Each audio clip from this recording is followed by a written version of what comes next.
my God. Hi, guys. Welcome back to another episode of So Alli, the podcast with your host, your girl, Alli Simpson. I cannot believe that we're on episode 2. We're on week 2, guys. I'm hitting you with another Thursday episode, and this one's going to be fun. This one's going to be really, really fun. You could probably tell by the title. I thought it might have been the perfect way to start rolling out my deepest, darkest secrets. This episode is called Turns Out I'm a Toxic Boy Magnet. And I swear to God, I am a certified toxic boy magnet. I don't know how. I would much rather it be very different, but I can't say I've had the best of luck in my dating life. Let's just say you girls had a pretty bad run.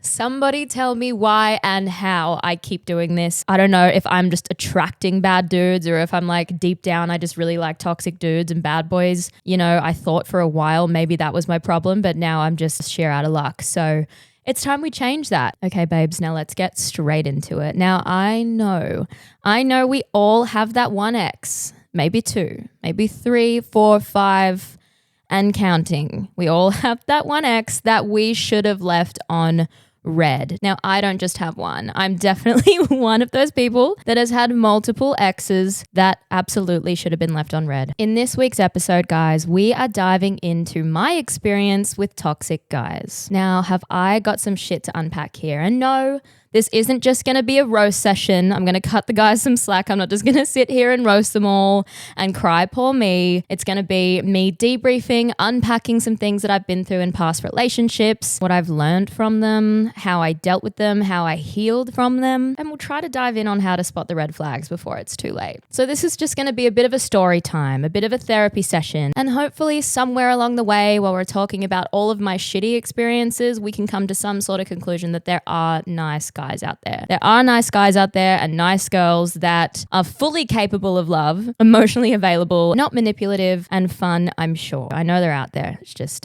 slim pickings, in the words of Sabrina Carpenter.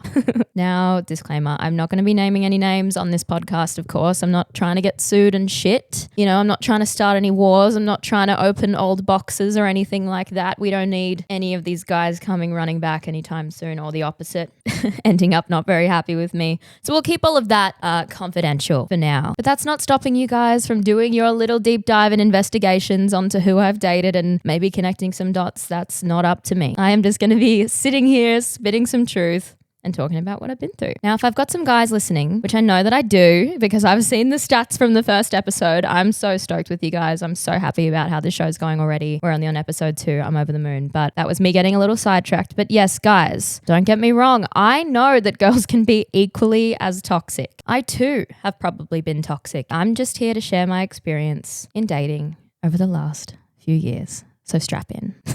Now, to give you guys a little bit of insight and perspective into the people that I've dated in the past, I've compiled a little bit of a list here. Yeah, it doesn't sound great. I've dated a love bomber, a drug addict, an incredibly impressive narcissist. I'll give him that. Very talented man. I've dated a man who didn't tell me he was engaged. Can we just let that one sink in for a second? A man that didn't tell me he was engaged. Okay, I had no idea. This is a story that's coming up. I've dated celebrities, they who shall not be named, the Voldemorts of my my dating life. I've dated an ex's best friend. Not proud of that one. I don't recommend it. Never ends well. We'll also get into that. I've dated chronic flirts, gamblers, cheaters, someone who is now gay. Very happy for him. Get it, queen. I did suspect it. I've dated a very obsessed OTT guy. All the above, you name it. Now, I wanted this episode to be episode 2 because I do feel like I have quite a bit of insight to share, because as I reflect and look back on all these different relationships that I've been in, I've learnt so much about men, so much about myself, so much about relationships. So I really am just sitting here wanting to serve some insight and wisdom and maybe help you guys through anything that you might be navigating in your love life. Now let's get started. I have come up with a segment for today's episode, which is pretty much going to fill up this whole episode because I have written so much down, but it is called Tales from My Toxic Files. I like that. I was a little bit proud of that one. Now, this is where we open the vault, my vault of poor decisions, lessons learned, and stories about men that should have come with fucking warning signs stuck to their head, okay? They should have. I'm talking about the guys that make you question your fucking sanity and your whole life. But these are also the guys that have given me insane and amazing podcast content. So for that, I can thank them. So thank you to them. And this is why it is EP 2, otherwise known as the emotional crime scene that is my dating history. Now, some of these stories are stories that I swore I'd never tell again. I swore I'd never revisit because they just caused me too much emotional trauma. But here we are. I didn't start this podcast for nothing, because if I suffered, at least we can now laugh through it together. So grab a drink if you want, lock your phone, and it's time to open the vault. Now, before I dive into this, I'm not perfect. So don't think I'm just sitting here complaining about all these dudes and what they did for me and not taking any accountability as to why these relationships failed, okay? It takes two to tango. But this is my perspective. These guys and these stories are in no particular order. These are pretty scattered all over. So what I'm going to do is run you through a number of files. So I'll tell you about them, tell you some stories, and then at the end of each file, I will tell you guys a lesson I've learned and the lessons I took away from dating said guy. File 1.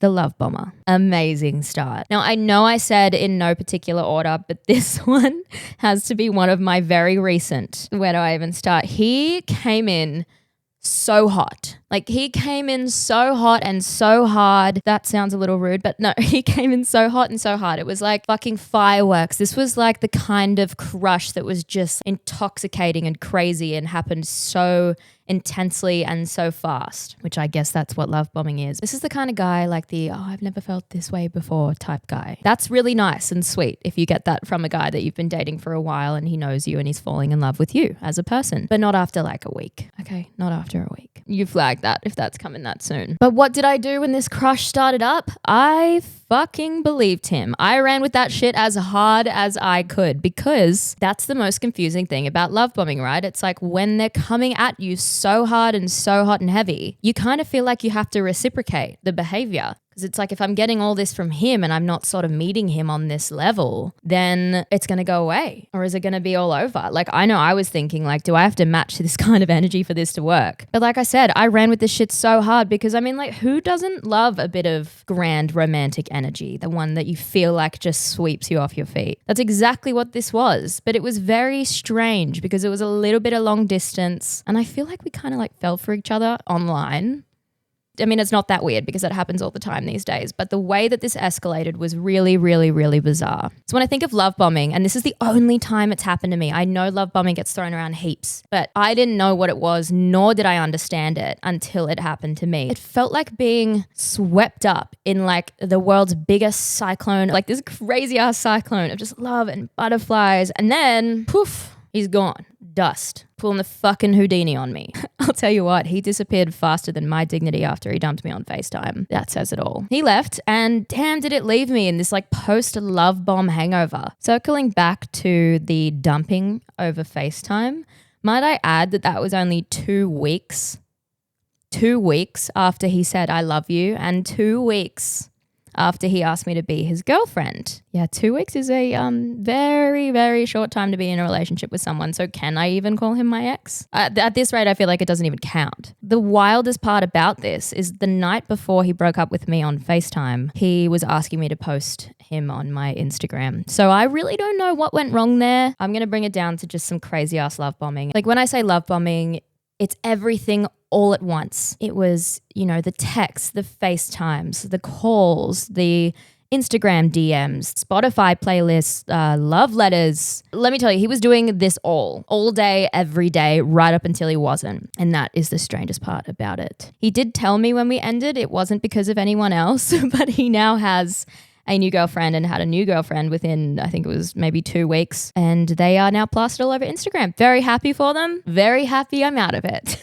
Now, lesson learned in terms of love bombing. Love bombing feels like a fairy tale and ends in ghosting. So you really need to look for the signs early. And I think trust your gut. If you think things are happening and moving too fast, even if you want to take them steady, or you're just feeling really deep down that maybe this is moving too fast. You know, people around me were observing and telling me that it was moving too fast, but I was so caught up in the crush of it all, I got carried away. If your gut is telling you it's too much too soon, like for me, the love you I felt like was too soon. Putting a label on it as boyfriend and girlfriend that soon too for me had never happened before, but I was so swept up in it all. I said yes, and then that decision ended up proving me wrong. And look, like I said, if your gut is telling you it's too much too soon, you are probably right. And that is my biggest lesson. Just look for the signs early, guys. Look for them early.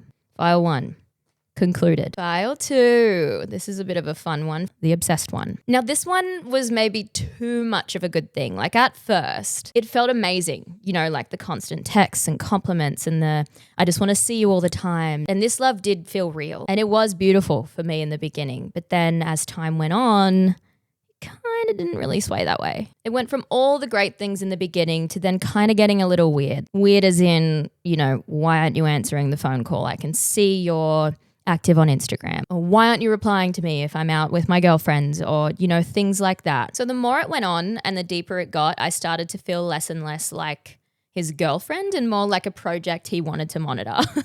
If you know what I mean. It escalated to the point where he was texting me constantly. Like I'm talking hundreds and hundreds of texts a day, multiple FaceTime calls a day, maybe more than 20. You know, like I didn't have anything else to do with my life. I'm busy. I've got shit to do. It started to frustrate me. It did. It started to annoy me. And when I say the obsessed one, like I'm talking about the kind of guy who's like tracking your location or the kind of guy that would get jealous of your Uber driver. At first, it definitely felt flattering, kind of feeling like, oh my God, finally someone who cares. Finally someone who sees my worth. Like this feels so nice. He's like showering me with so much love. But soon I sort of felt like I was in a season of You on Netflix. Unfortunately, me being in this relationship and the time that I started watching You happened at the same time. So unfortunately, I was watching You while I was in this relationship. And the only thing I could think about, and when it really clicked to me, was when I was watching You and I thought, holy shit, I'm dating Joe Goldberg. It's how I felt. And that was just like the decision for me. So yeah, me saying I felt like I was dating Joe Goldberg, if that gives you any context, I'm sure it does if you've seen the show, that was where I was at. That was the obsessed one. One of the lessons I learned from this guy, look, I think if you're dealing with anybody like this, when I just want to know where you are, I want to know who you're with or what you're doing, when that becomes a daily mantra, like, babe, that's not love. It's surveillance. If you feel like you're under constant surveillance, it's not going to be a healthy relationship. And I guarantee you it's not going to end well and it's going to come to some sort of awful end. And then it turns into them bloody stalking you down the street. You know, they know where you live. So old mate starts driving up and down my street. He knows the cafes I go to. He shows up there. These are the things we need to avoid. And that is what happens after a breakup like this. And it's hard with that sort of type because for me, and definitely what I'm looking for now, like I find it so damn attractive when a guy has his own shit going on. And with this guy, when we were dating, I feel like he revolved his entire world around me. And I don't think that's healthy for anyone to do in a relationship. And I know when I was young, I've actually done that with guys before because I so badly wanted the relationship to work or I was so obsessed with them that you just do everything you can. But the thing is, if you do too much, unfortunately, you end up pushing them away. So I think that you're never going to have a proper, healthy, safe and fulfilled relationship unless you've both got your shit sorted and you both have your life going. And basically when you come together, everything is better. That's how it should be. So if you're in a relationship where you start to feel more anxious than safe, it's time to exit stage left, girl. So the main lesson I learned from the Obsessed Files was attention isn't affection. Attention isn't affection. And if someone's love is feeling like surveillance, it's not love, it's control. Flag it and keep your boundaries up, girly. Okay, moving on to file number 3. Now, this is an interesting one and always a little bit of an emotional one to unpack, but this was the drug addict. Now, putting the label on it, drug addict, an alcoholic sounds a little bit heavy, but I guess it was something that he was battling for a long time and it was kind of just chronic partying basically every weekend. Long benders. This one was a wild ride to say the least. Now, I dated this guy a few years ago, but the funny thing is that he's actually 10 years older than me.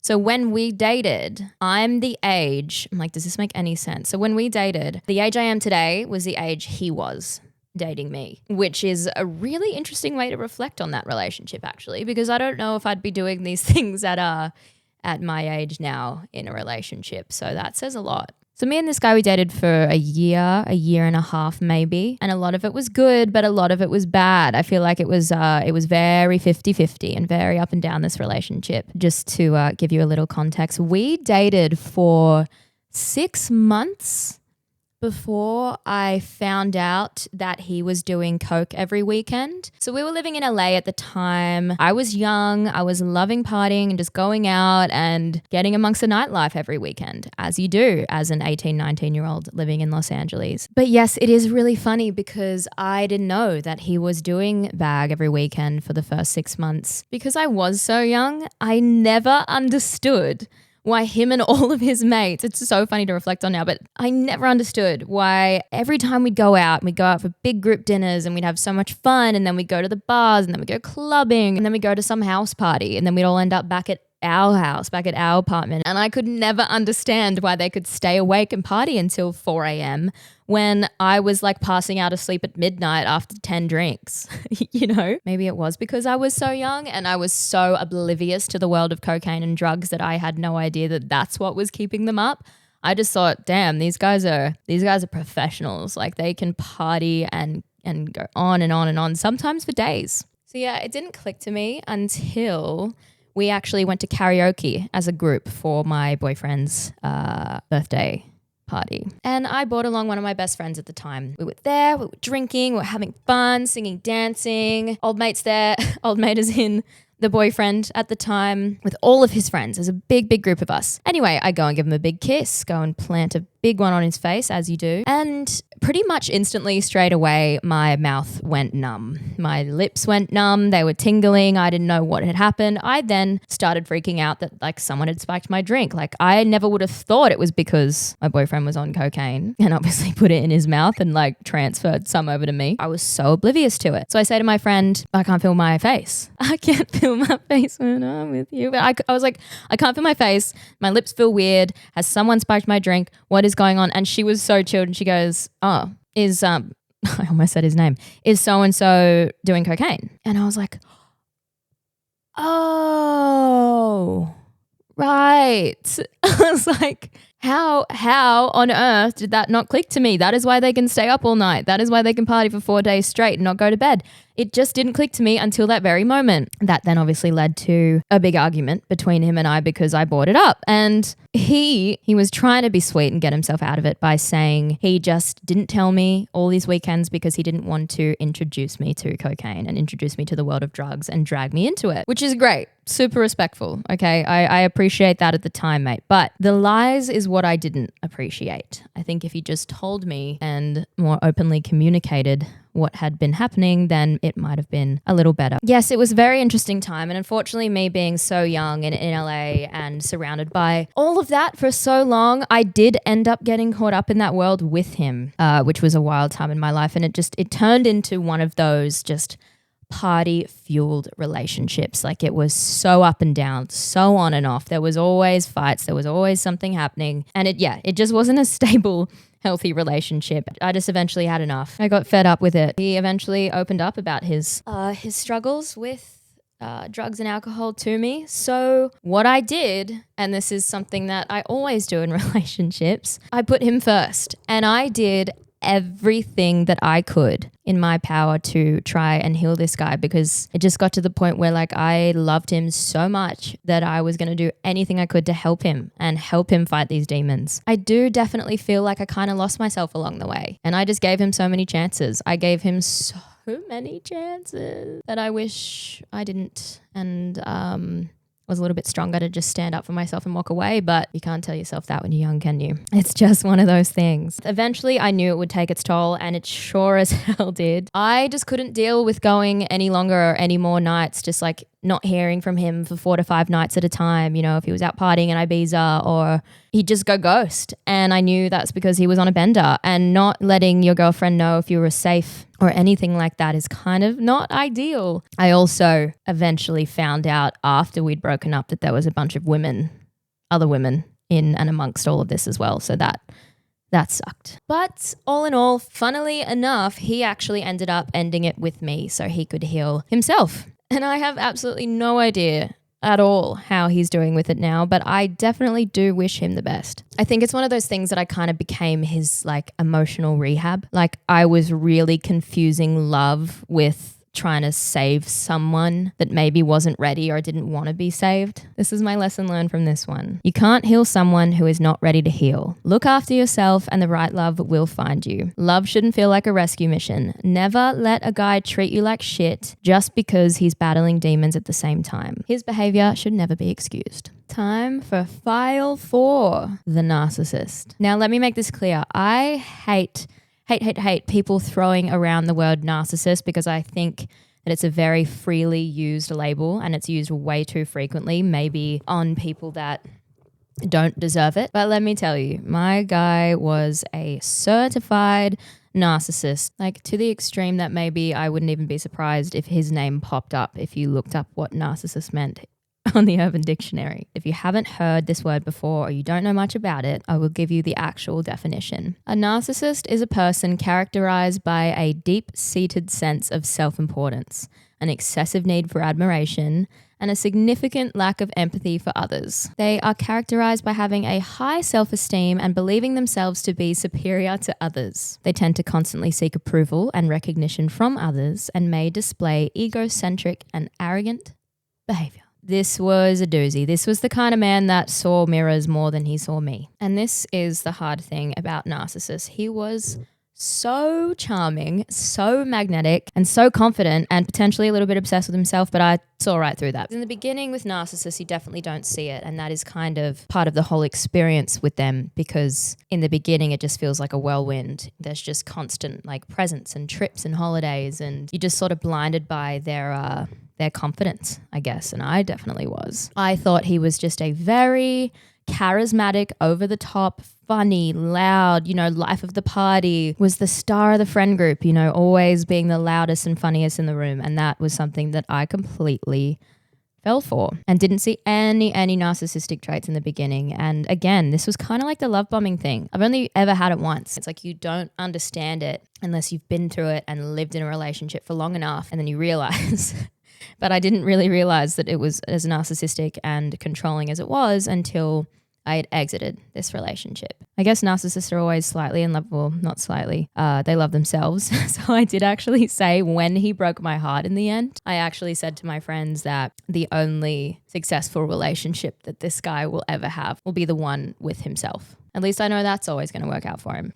That's a little bit brutal, but it's kind of true. It's kind of true. And I think if you've been in any sort of relationship like this, you would understand. So yeah, it is kind of crazy to say in the end that he actually broke my heart. But I was so allured by him in the beginning that I seriously saw right through it. I had absolutely no idea what was to come. So the relationship became really, really toxic, and it was like solely based around games and manipulation and control. And this was one of those lessons I had to learn because I fell so hard for him in the beginning.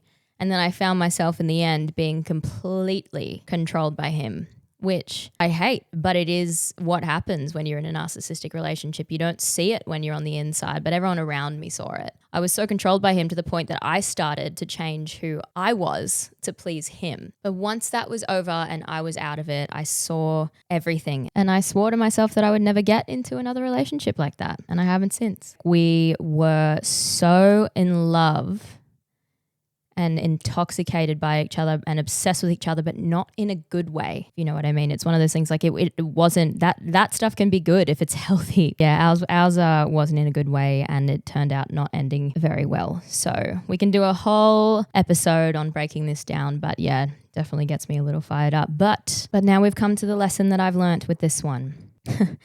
Lesson learned from file 4, the narcissist. I left that relationship with one major takeaway. If you have to change yourself and your being and your beliefs to please somebody else, walk away. If someone only loves you when you're at your best and doesn't love you or be there for you when you're at your worst, you're dating the ego, not the person.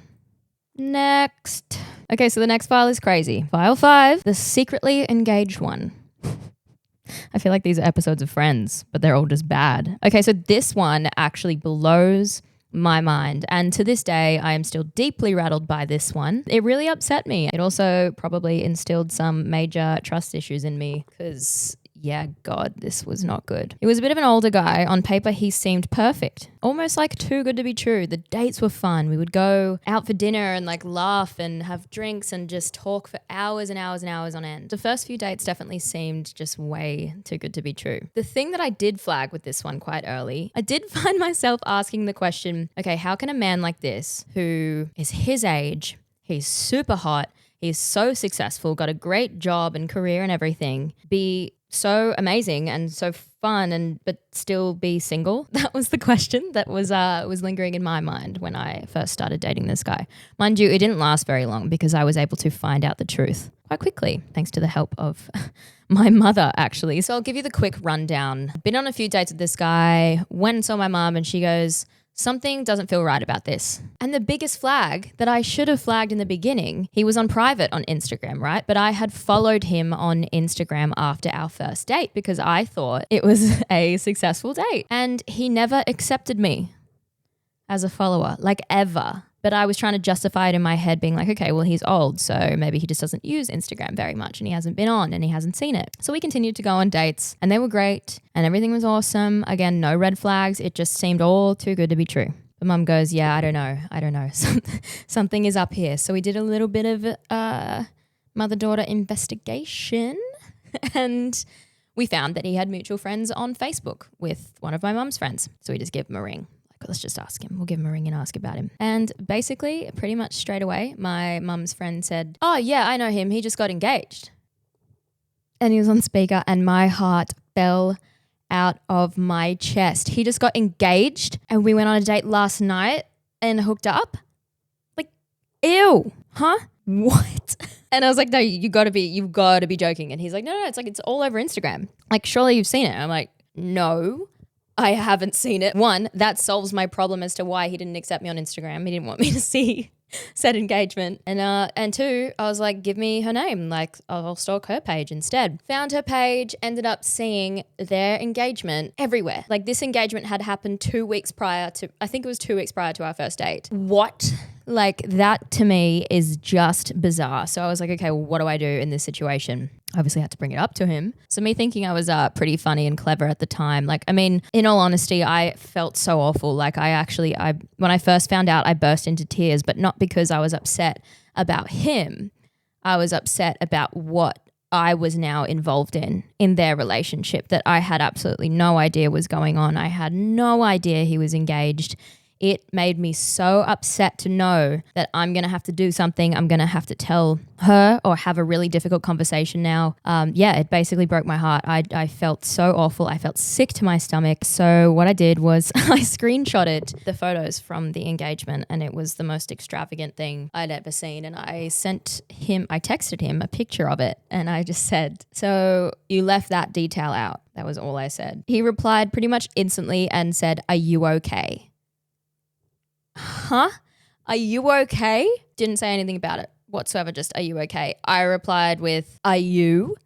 Mind blown. So that was wild. I don't even know how to explain my feelings with all of that. And I did not see that one coming. Like, I wouldn't even know what advice to give you guys because this guy, let me tell you, he must be like the world's best liar because everything that he must have told me on those first few dates would have been a complete lie. He just left out the minor little detail that he had just been engaged. So, lesson learned with this one, if something feels off, it probably is. It's as simple as that, but I can't even give you any advice on that one because I didn't even feel like something was off. I was lucky that my mum has a double psych degree and was able to pick up the fact that something was wrong. File 6, the celebrities.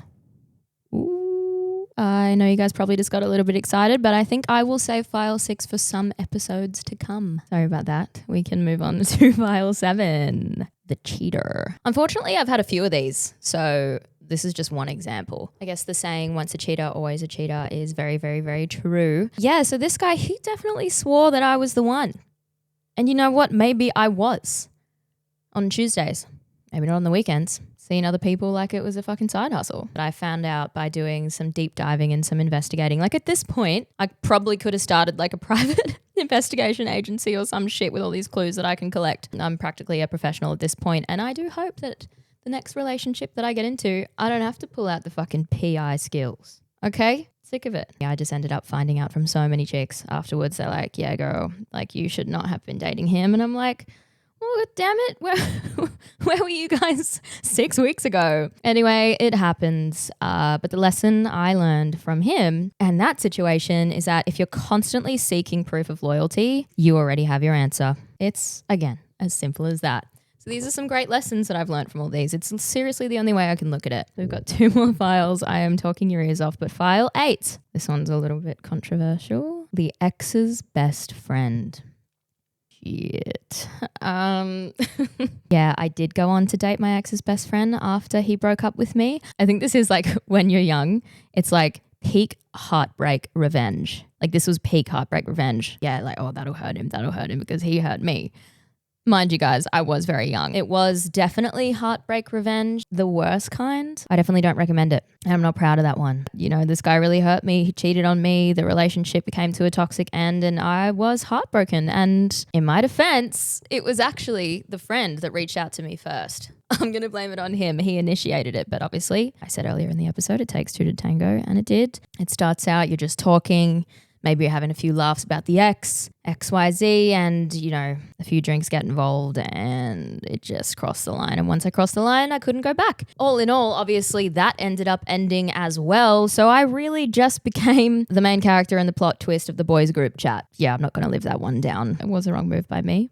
Also the wrong move by him. But if I could go back and do it differently, I would have done it. Funny enough, I actually did run into the ex, the first guy on a plane the other day, and he completely ignored me. So I assume it's a bit of bad blood from the old ex dating situation.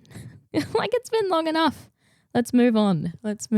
File number 9. This one isn't even bad. This is kind of my favorite one. Yeah, this one's not toxic at all. It's just a classic. So I had this guy, this crush that I dated for a very, very, very short amount of time when we were much younger. And it was so fun and young and innocent. And it was kind of funny because I did wonder when we'd go on dates why he wouldn't kiss me or not want to kiss me as much as maybe I wanted to kiss him. And I'm like, oh, maybe he doesn't like me.